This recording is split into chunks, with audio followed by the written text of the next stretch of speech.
দেশ যখন তীব্র দাবদাহে নাকাল, বিপর্যস্ত জনজীবন, তখন দেশের ইতিহাসে সর্বোচ্চ বিদ্যুৎ উৎপাদনের রেকর্ড সৃষ্টি হয়েছে। পিডিবি জানিয়েছে ৩০ এপ্রিল মঙ্গলবার বিদ্যুৎ উৎপাদন হয়েছে ১৬,৪৭৭ মেগাওয়াট। দেশে রেকর্ড পরিমাণ বিদ্যুৎ উৎপাদন হওয়ার পরও লোডশেডিং সীমাহীন। গ্রামের মানুষের হাঁসফাঁস অবস্থা। দিনের বেশিরভাগ সময়ই বিদ্যুৎ পাচ্ছেন না তারা। শহরেও লোডশেডিংয়ের মাত্রা বাড়ছে দিনকে দিন। এমন বাস্তবতায় বিদ্যুৎ সরবরাহ নিয়ে আশঙ্কা প্রকাশ করেছে কর্তৃপক্ষ।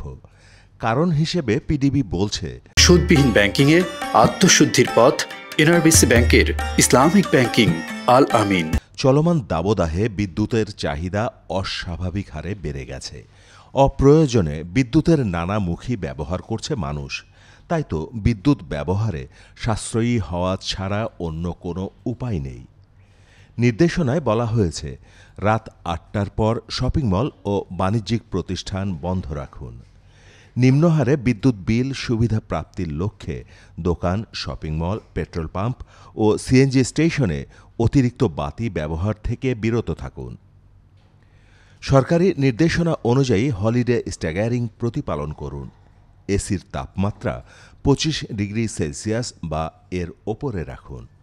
দুর্ঘটনা এড়ানোর লক্ষ্যে হুকিং বা অবৈধ বিদ্যুৎ সংযোগ থেকে বিরত থাকুন। বেআইনিভাবে ইজি বাইক ও মোটরচালিত রিকশার ব্যাটারি চার্জিং থেকে বিরত থাকুন। বিদ্যুতের অপচয় রোধে বিদ্যুৎ সাশ্রয়ী যন্ত্রপাতি ব্যবহার করুন।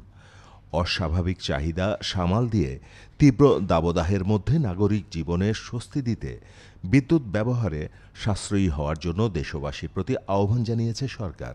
নিরবচ্ছিন্ন বিদ্যুৎ সরবরাহ স্বাভাবিক রাখার লক্ষ্যে গ্রাহকদের সহযোগিতা চাওয়া হয়েছে। মাহমুদ হোসেন, মোহনা ডিজিটাল।